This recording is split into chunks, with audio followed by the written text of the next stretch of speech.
Good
evening, students.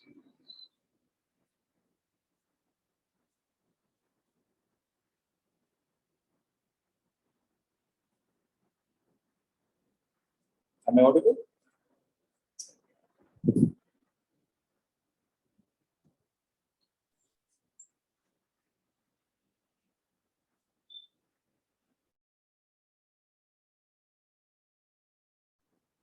Hello. Students, am I audible? Yes, sir. Oh, okay. So we'll get started. What was the last topic we were dealing with?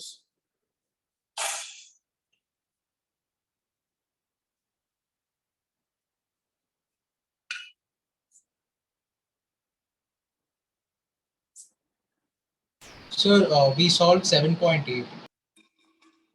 You were solving problems, right? Yes, sir. The last problem we solved was 7.8 from the exercise. Okay. We'll do one thing. We'll start with the next part of this chapter.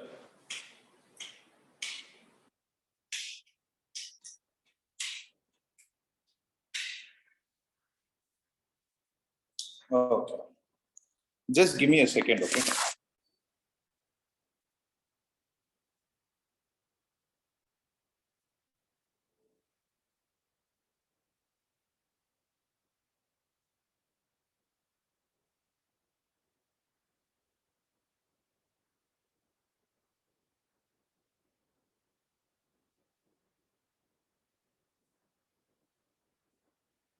Yes.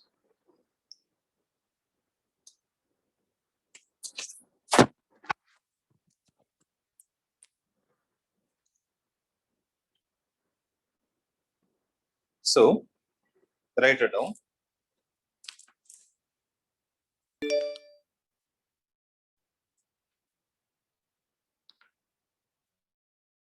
Yeah. So now the topic that we are going to see is called as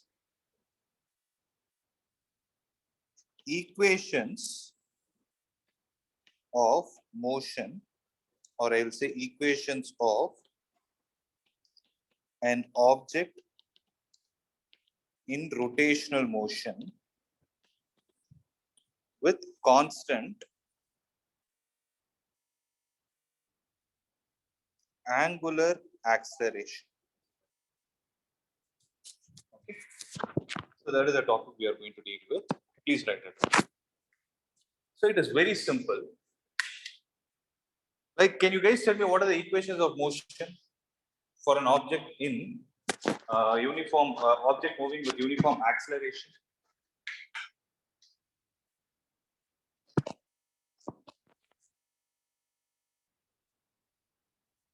I asked a simple question. What are the equations of motion for an object which are moving in uniform, which are moving with uniform acceleration? S is equal to, so you have S is equal to ut plus half at square. Am I audible or not? Why is no one responding? I asked a basic basic question.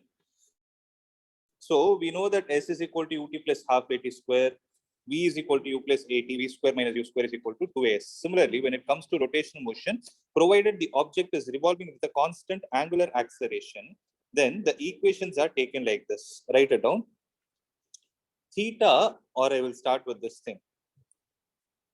Omega is equal to omega naught plus alpha t. Okay, where omega is called as final angular velocity, omega naught is called as initial angular velocity, alpha is called as the angular acceleration, and t is the amount of time taken by the particle to reach that particular acceleration. Okay, this is with respect to omega is equal to omega naught plus alpha t. Similarly, can you guys tell me what would be the replacement for S is equal to ut plus half at square? What is the replacement of S in angular motion? It is theta is equal to, what is the replacement of u in angular motion? It is omega naught into t plus half into the replacement of acceleration is alpha t square. Right? This is the second equation. Similarly, v square minus u square is equal to 2s. So what is the replacement for this, guys? Omega square minus omega naught square. Correct. Is equal to 2 times alpha into theta. So these are all the equations of motion. Okay. So these are all the equations of rotation motion, provided the object is revolving with constant angular velocity. Have this in your mind. Am I clear?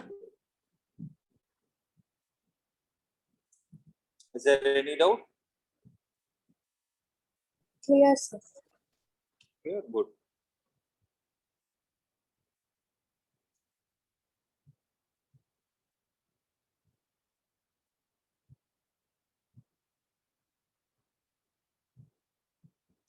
Now listen to this carefully.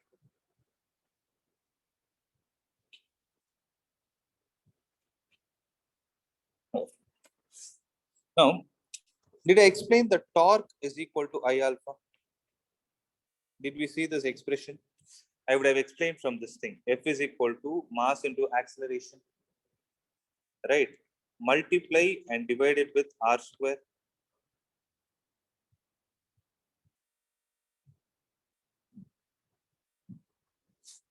Right? So F is equal to m into r square into a divided by r square. Okay. So what is m into r square? It is a moment of inertia. A divided by r square can be written as a by r into 1 by r. This is equal to s. Now taking the r to the other side, can I write f into r is equal to I into a divided by r? So what is f into r, guys? Force into, this is perpendicular distance is generally torque. So torque will be equal to I into alpha. Okay. So have this in your mind. I think I've explained this already, right? I remember explaining it. Let me check. I've already done this. Right. Now there is a reason why I'm speaking about all these things. So torque is taken as I into alpha. Let me explain all these concepts with the help of some problems so that you'll understand things better. Okay.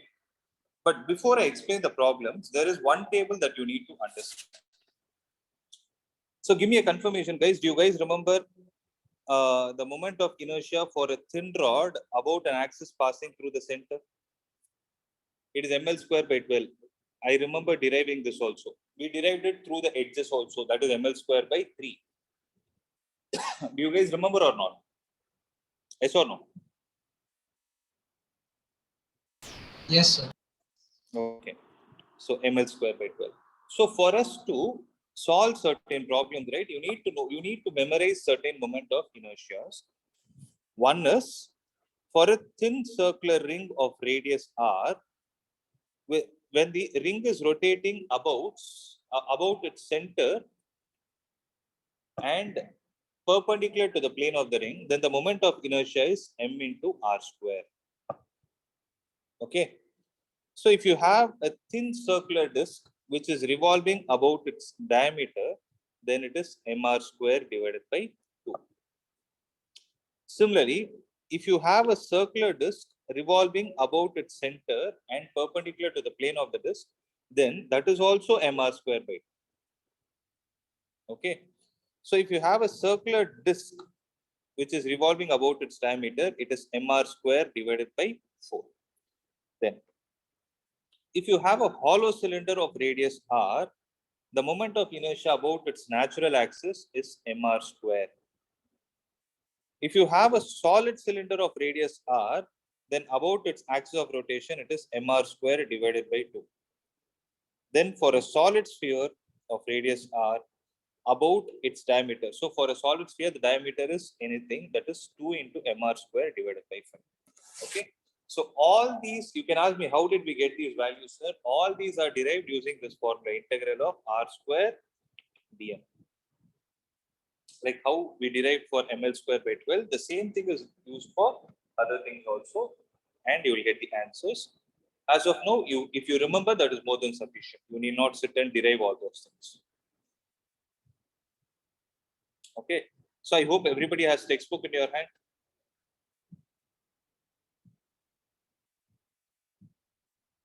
Right?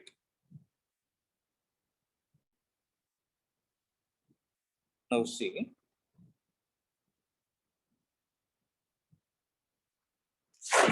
Based on the concepts that we have discussed till now, let us do some problems.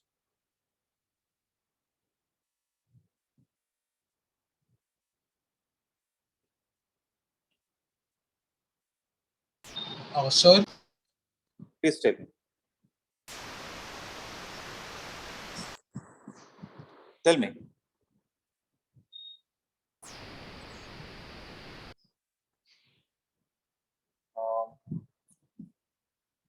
You have spoken something. I'm sorry, I couldn't hear anything.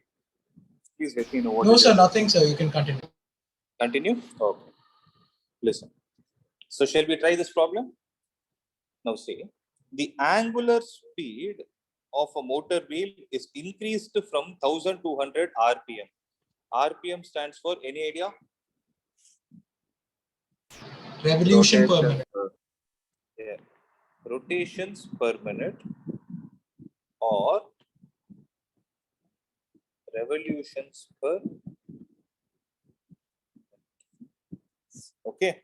So omega naught is 1200 RPM and omega is 3120 RPM. And this kind of a change is happening in how many seconds? 16 seconds. Now, what is the angular acceleration, assuming the acceleration to be uniform? So, how do we find it? We know the expression omega is equal to omega naught plus alpha t, which implies alpha is equal to omega minus omega naught divided by t. So, omega is how much? See, I made a mistake. Generally, whenever you see rotations per minute or revolutions per minute, that represents frequency. Okay. So there is a relation between frequency and angular frequency. So angular frequency is equal to 2 pi into frequency. Or it can also be written as 2 pi divided by capital T. I hope you guys are able to understand what I'm trying to say. So omega is 2 pi into f.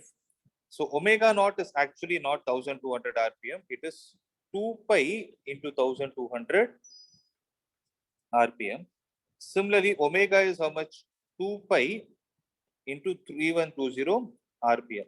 Again, if you have to convert revolutions per minute to revolutions per second, what are we supposed to do?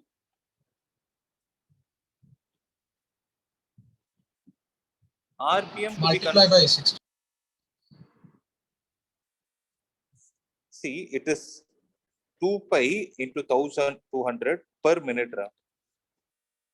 So you should actually divide it with 60, not multiply. Okay, divided by 60, because p stands for per. So a minute will come in the denominator. This and this will get cancelled. This will go 20 times. So 40 pi radian per second is omega naught.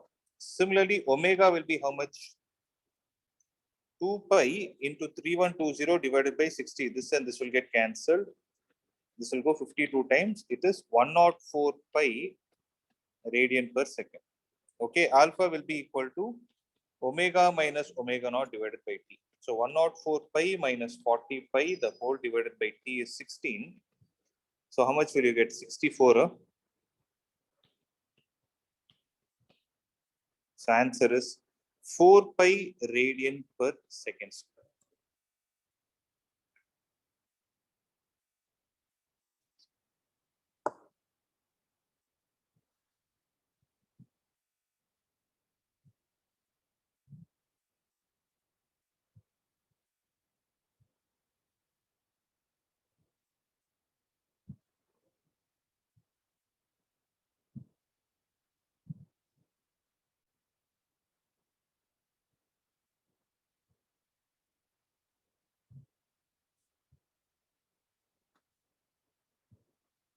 Am I clear, guys?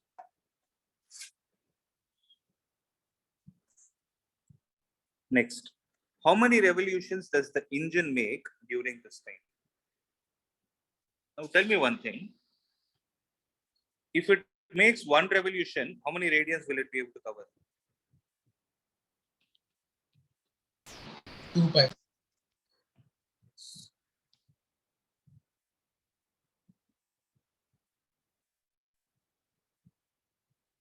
So we will first find out what is the value of theta. So theta is equal to omega naught t plus half into alpha t square. So what is omega naught?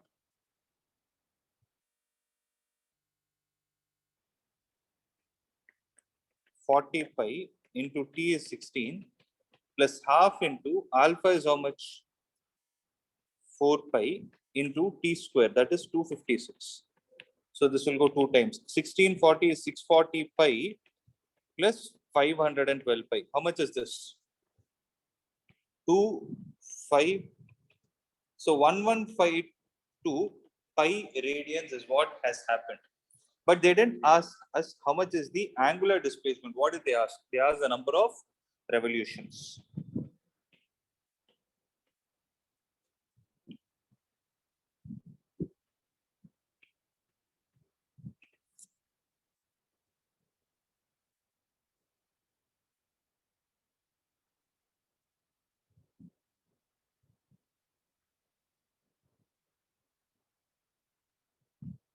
How to find it, guys? Sir, we should divide it by Divide 2 by pi. 2 pi. That's right. Number of revolutions is 1152 pi divided by 2 pi. So pi and pi will get cancelled. 576. It has made 576 revolutions.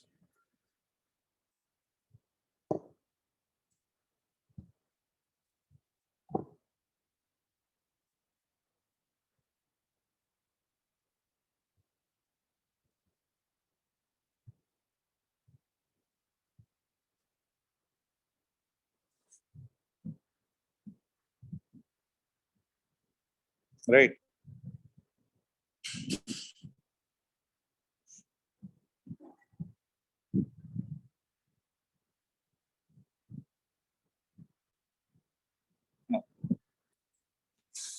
So now we will try a slightly tougher problem.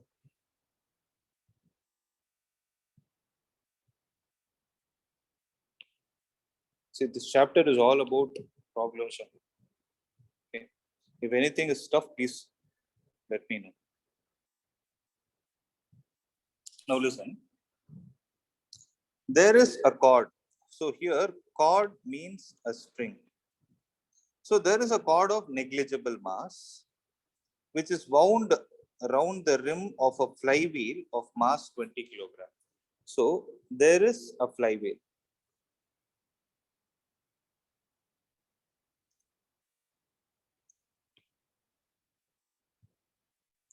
So there is a flywheel, something like this. And around this, what is there? Around this, there is a string that is wound. Okay. So what is the radius of this? The radius is capital R, which is 20 centimeter. And its mass, capital M, is 20 kilogram. Okay. So there is a steady pull of 25 Newton, which is applied on the cord as shown in the figure. 25 Newton. How is it shown? Now, F is equal to 25 Newton is applied on it. So the flywheel is mounted on a horizontal axle with the frictionless bearings. Compute the angular acceleration of this wheel. Okay. So guys, I wanted to tell you one important tip to solve the problems. So whenever they ask you angular acceleration, they can give you two types of data. So in the previous problem also, you were asked to calculate the angular acceleration, but what was the data that is given? They give you the data in terms of angular velocity and time, correct? So if they give you in terms of angular velocity and time, yes, you will be able to apply the formula omega is equal to omega naught plus omega alpha t and all those things, and then calculate the value. Right. So sometimes what will happen is they will give you the values in terms of force and the shape of the object. So when they give you the values in terms of force, then you need to apply the formula torque is equal to I alpha. So you'll apply the formula torque is equal to I alpha. Am I clear? So, but here, how do we calculate the torque? So the torque is acting about, or the torque is making this object revolve about which axis?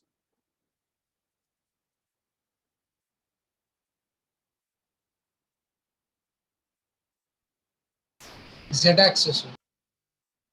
That's right. Z-axis, and it is passing through whom? It is passing through the center. Correct? So when this kind of a scenario is happening, what is going to be the formula for torque? Torque is force into perpendicular distance. So what is the force that is making this object revolve? Sir, 25 Newton into what is the perpendicular distance between the force and the axis?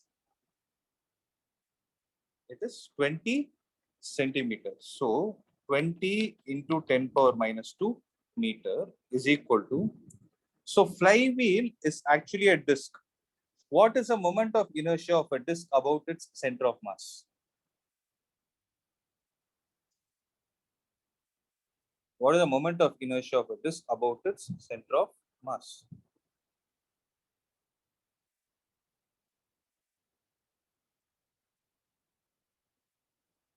Please check the table and tell me.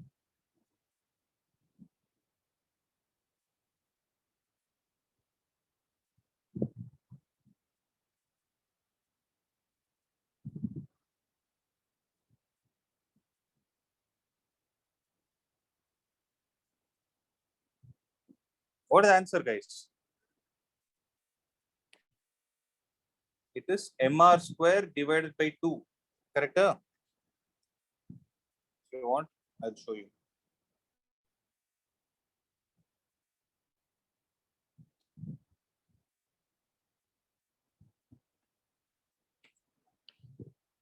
It is mr square divided by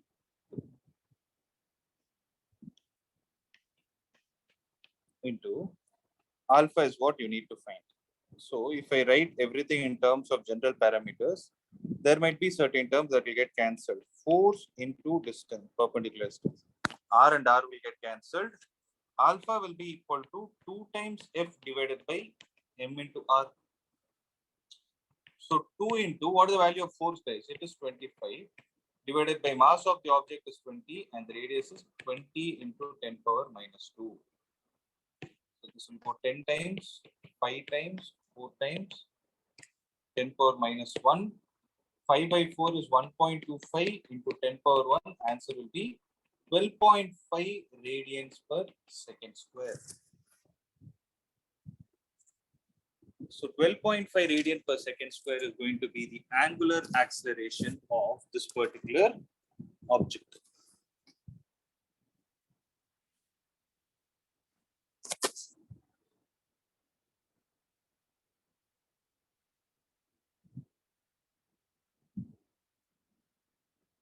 Right. Next is find the work done by the pull when 2 meters of the cord is unwound. So what is the formula for work done? So what is the formula for work done, guys? Work done is force into displacement. So what is the value of force? 25 into how much is the displacement which it is causing? 2 meters. So answer will be 50 meters. 50 Newton.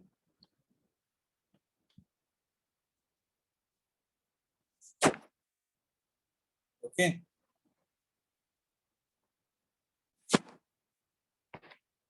Next. Find also the kinetic energy of the wheel at this point. Assume that the wheel starts from rest. So how to find the kinetic energy? Sir, isn't it Newton meter? Oh, sorry, it is joule. So it is 50 joule, sorry. Now, how to find the kinetic energy?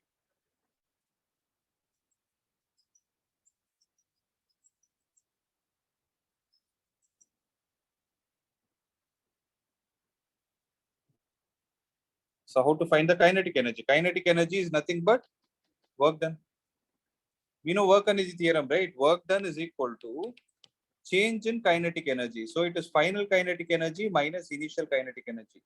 Observe what they told about the initial condition. Also find the kinetic energy of the wheel at this point. Assume that the wheel starts from rest.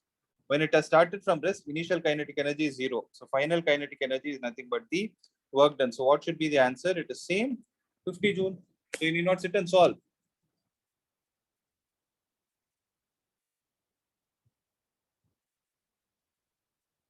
Compare answers to parts B and C. They both are same because we applied the work energy theorem. That's it.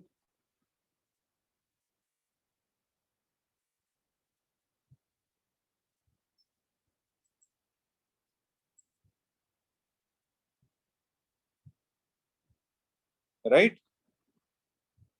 So I hope I'm clear till this point.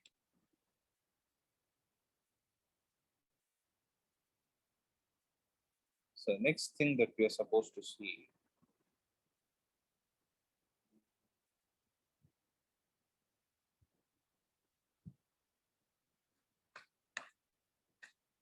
So I need to explain the parallel axis theorem and the perpendicular axis theorem. Okay. So write down the headings as parallel axis theorem and perpendicular axis theorem.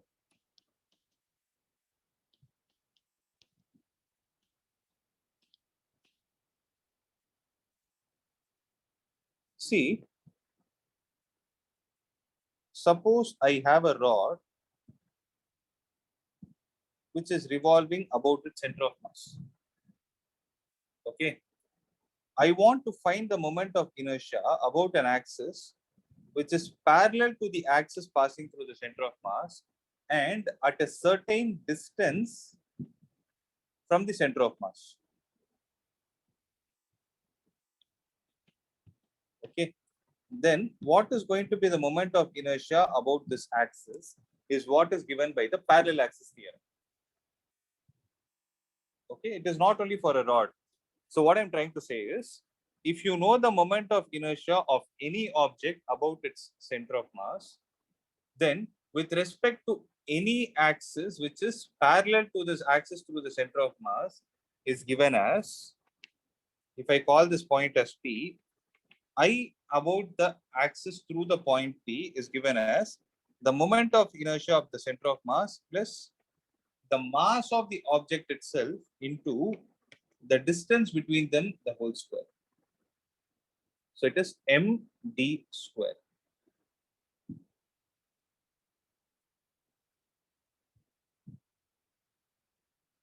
Okay.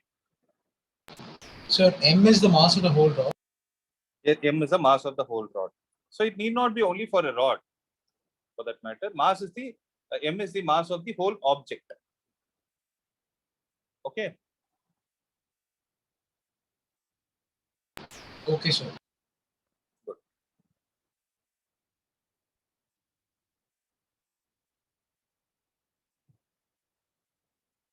Now listen. Do you guys remember what is the moment of inertia of the rod about its center of mass?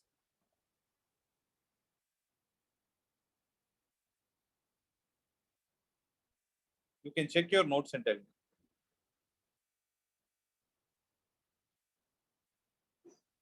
We derived this also. So moment of inertia of a rod about its center of mass is ml square by 12. Now, what will be the moment of inertia of the rod above the point P? So it should be, can you apply the formula and tell me?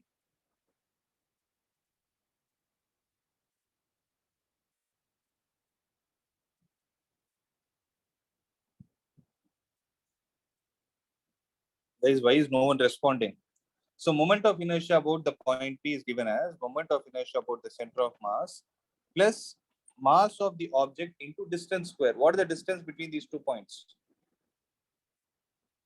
What is the distance? Sir, half of the distance of the rod. Half the length of the rod. So it is L by 2 the whole square.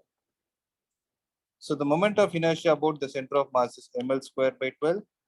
So the moment of inertia of the rod about the end is ml square by 4. So the value when you solve will come out as ml square by 3. So if I'm not wrong, I've explained this already. You would have seen this value previously. I'll show you.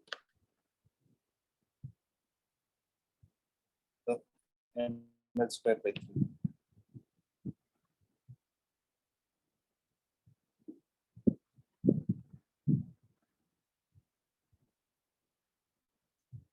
So you got the same ml square by 3 using the parallel axis theorem also.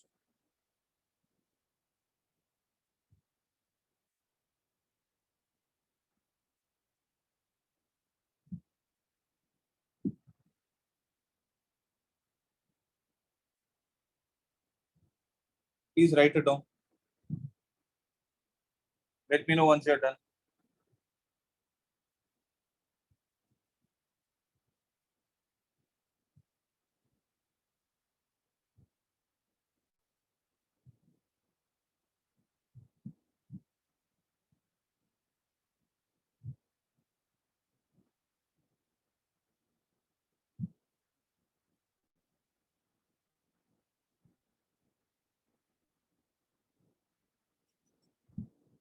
Done? Now,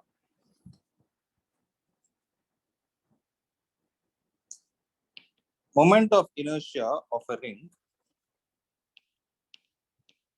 For a ring, moment of inertia about its center of mass is mr square. Now, what is going to be the moment of inertia about a point P, where P is a point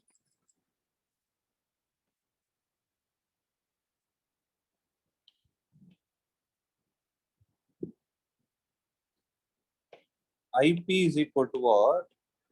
About an axis passing through a point on the ring and parallel to the axis through center of mass. What will the answer be?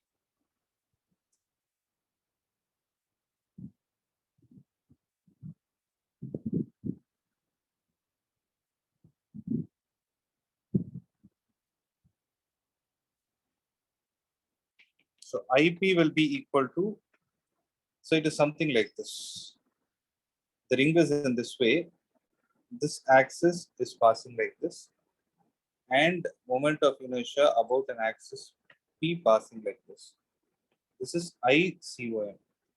ICOM plus mass of the ring into the distance square. So what will answer be, guys? It will be MR square plus MR square, which will be 2MR square.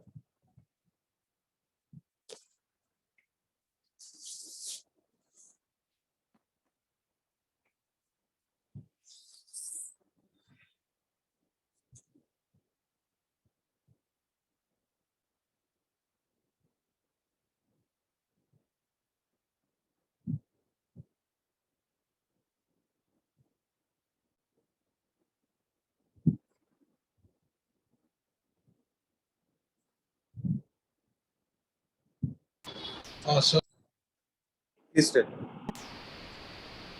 sir, the moment of inertia for a ring where the axis is passing through the center of mass, isn't it mr square by 2? So it is MR square only. So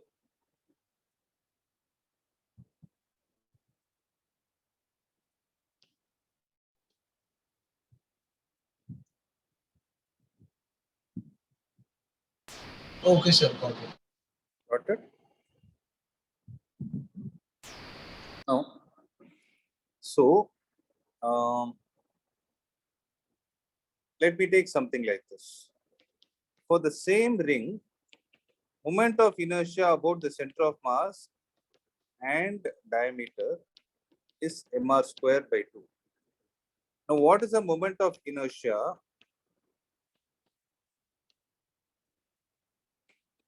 about an axis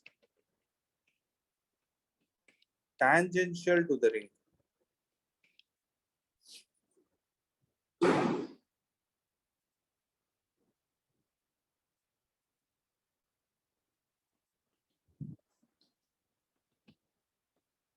So moment of inertia about the diameter is MR square divided by 2.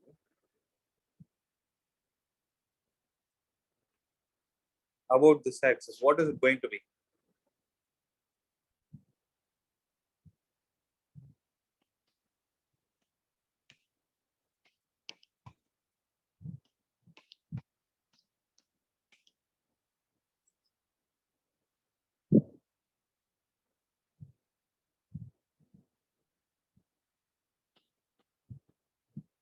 That is MR square by 2 plus MR square. What is it going to give us? It will give us 3 by 2 MR square. Right? Hope you guys are able to understand what I'm trying to say.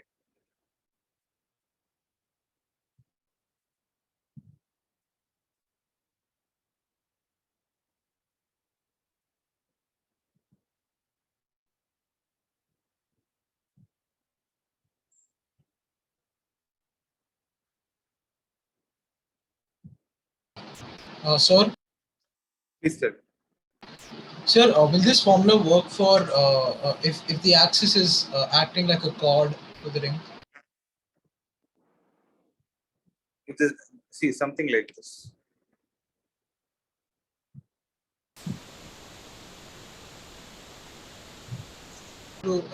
It's acting like a tangent. What if the axis is acting like a chord to the ring? Acting like a chord, I'll tell you. How far is that axis?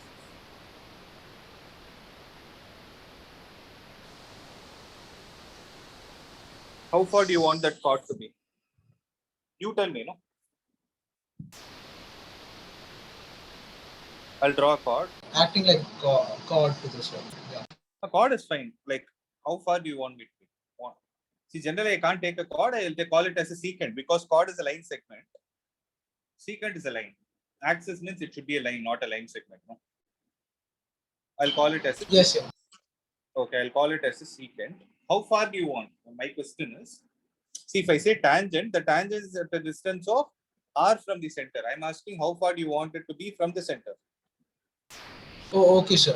It can be r by 2. You want it at r by 2. Okay. So if I call this as IP, it will be ICOM is common, fixed plus mass of the object into this distance square, that is r by 2 the whole square. So what will answer be? It will be mr square by 2 plus mr square by 4. How much is it? It is 3 by 4 mr square. I hope you are able to understand. Yes, sir. Got it.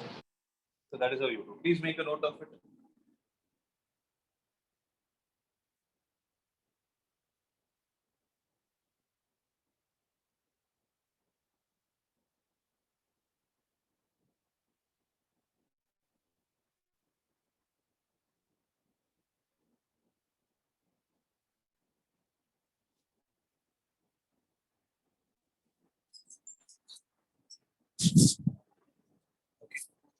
So we'll see one last concept for the day, that is called as perpendicular axis theorem.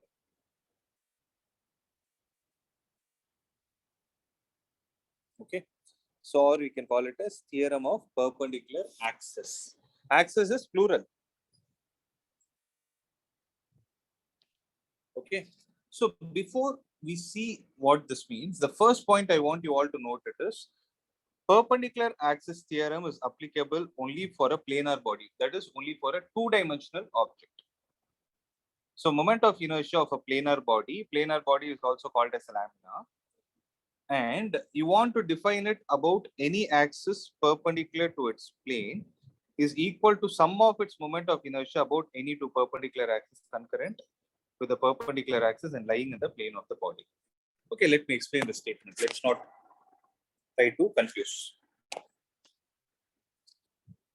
Okay, so wait, I'm switching on my video.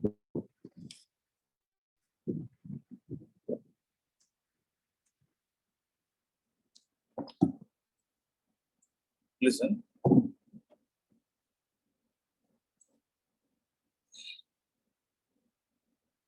I got this thing in my hand. If I want to find the moment of inertia of this object about any axis perpendicular to it, okay, I repeat, if I want to find the moment of inertia of this object about any axis perpendicular to it, then I need to know the moment of inertia of two other axes which are concurrent with this axis. Concurrent in the sense all these three meet at the same point, and those two concurrent axes should lie on the plane of this. Okay, so I repeat it again. I'm trying to find the moment of inertia about which axis? About an axis in the plane or perpendicular to the plane?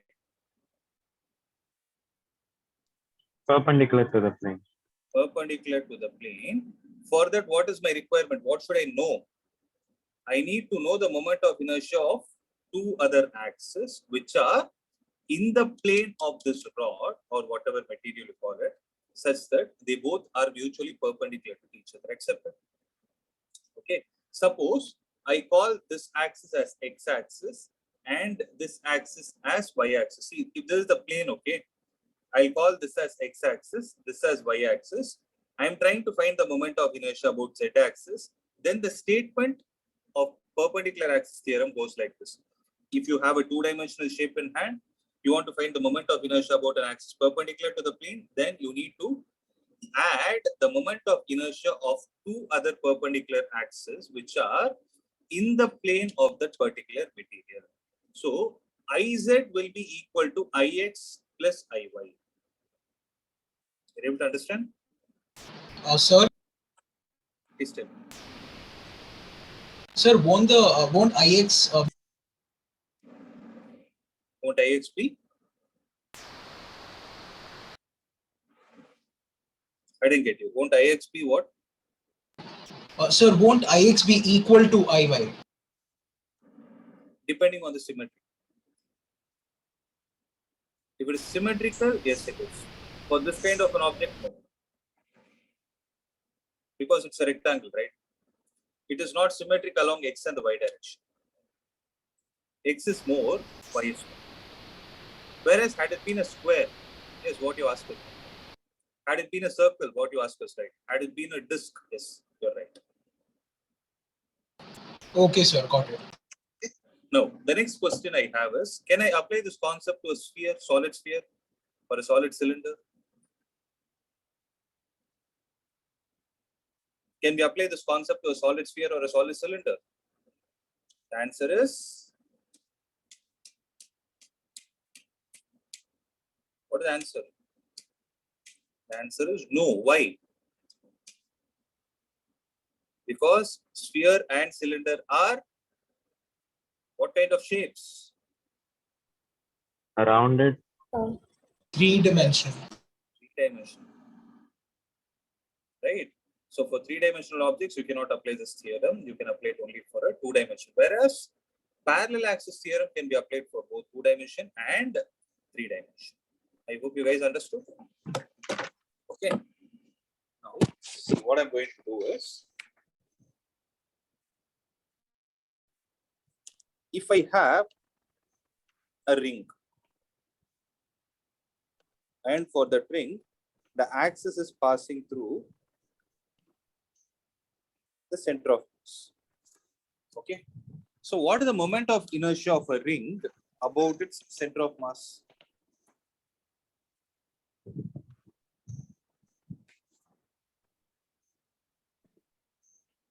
mr square. Mr square. So here, if you observe, the moment of inertia of the ring about its center of mass and perpendicular to the plane, that is, can I call it as z-axis? Right. So my interest of study is to find what is the moment of inertia about any of the diameters. About what? About any of the diameters of this ring. So if I call one of the diameters as x, then is there a possibility for me to consider an other diameter as y, which is exactly perpendicular to x? So where will the diameters lie? Will they lie in the plane of the ring or in the plane perpendicular to the ring? In the plane of the ring. In the plane of the ring, right? Can I say Ix is equal to Iy if Ix is equal to Iy due to what? Due to symmetry. Can I say this? Now, what does perpendicular axis theorem say? Iz will be equal to Ix plus Iy. So before that, can I say if Iz is equal to Ix plus Iy, can I write Ix is equal to Iy plus Iz? Can I write Iy is equal to Ix plus Iz? Can I write it like this?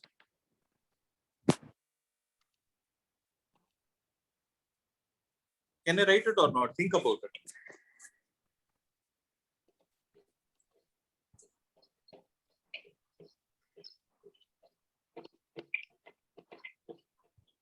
Can I write it or not, guys? Whether right or wrong, just try to answer. No?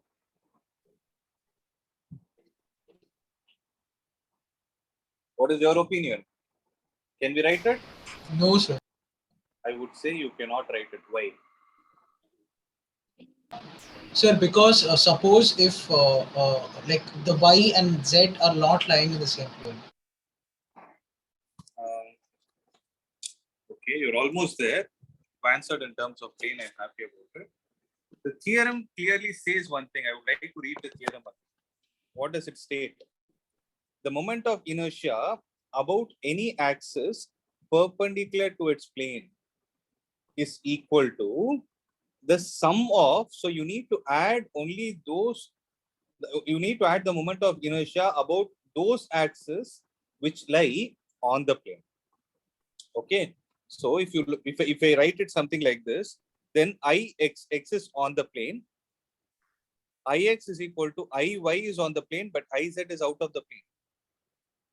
But theorem clearly says the moment of inertia about any axis which is out of the plane and perpendicular to it is equal to, you need to add only those moment of inertia which are lying in the plane. So Iz is equal to Ix plus Iy is the only correct statement. If they give these options in MCQ, don't get confused. They will confuse you. Ix is equal to Iy plus Iz. I cannot add, and Iy is equal to Ix plus Iz. I cannot add it. I hope I answered your question. Right? So Iz is Yes, sir. mr square. Can I say Ix plus Iy as 2 times Ix? So what is Ix, guys? It is mr square divided by 2. So x is what? X is one of the diameters. Like that, you can think of infinite number of diameters. Okay, just a minute. I'll show you what has happened due to this. So even before this theorem was explained, they gave us the value for a thin circular ring of radius r about the diameter. The answer is mr square by 2. Now I hope you understood how it has actually come. Right? Please make a note. If there is any doubt, get it clarified.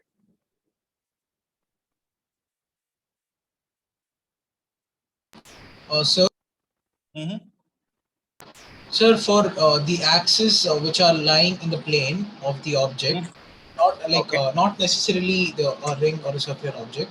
So both the axes should they be perpendicular to each other? Yes, they have to. You need to choose only those axes which are perpendicular to each other. See, that is the name of the theorem also, right? Perpendicular axis theorem. So the axis is perpendicular to two other perpendicular axes. I hope you're able. Okay, sir. Okay, got it? Yeah. Similarly, can we try for a disk? See, for a disk, if I take a disk, and for a disk, what will happen? The moment of inertia about this axis is what? mr square divided by 2. Then what is going to be the moment of inertia about any of the diameter?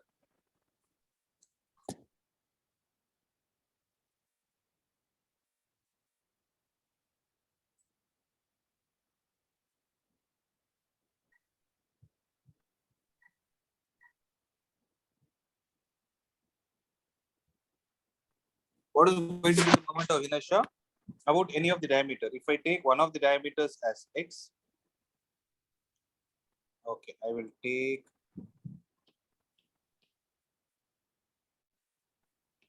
one of the diameters as x and the perpendicular diameter as y. Iz is equal to ix plus iy. So it will be 2 times ix because it is symmetrical. Iz is what? mr square by 2. So ix will be mr square by 4. So generally for a symmetrical object, by now I hope you would have understood that generally the moment of inertia about one of the perpendicular axes will become half of what was the value through the center of mass. So previous case it was mr square through center of mass. Through diameter it became mr square by 2. Here it is mr square by 2 about the center of mass. Now it became mr square by 4. Okay. So to show you this mr square by 4.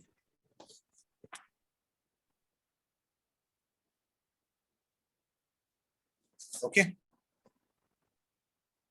I hope I answered your questions.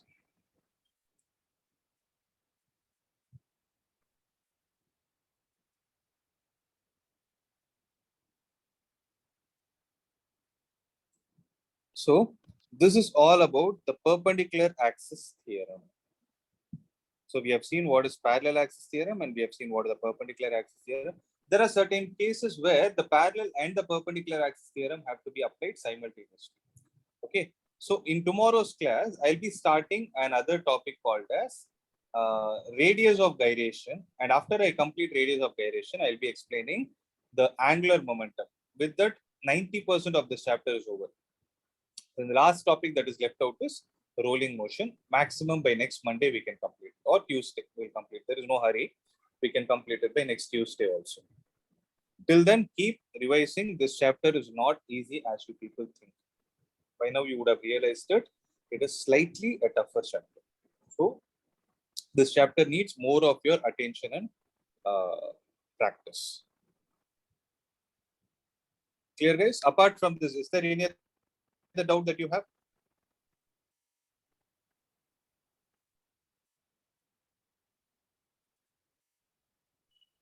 Do you have any other doubts, guys?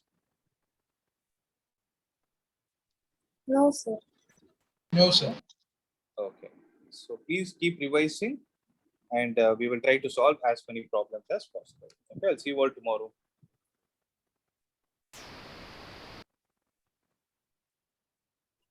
Thank you, sir. Yeah, we can wind up this.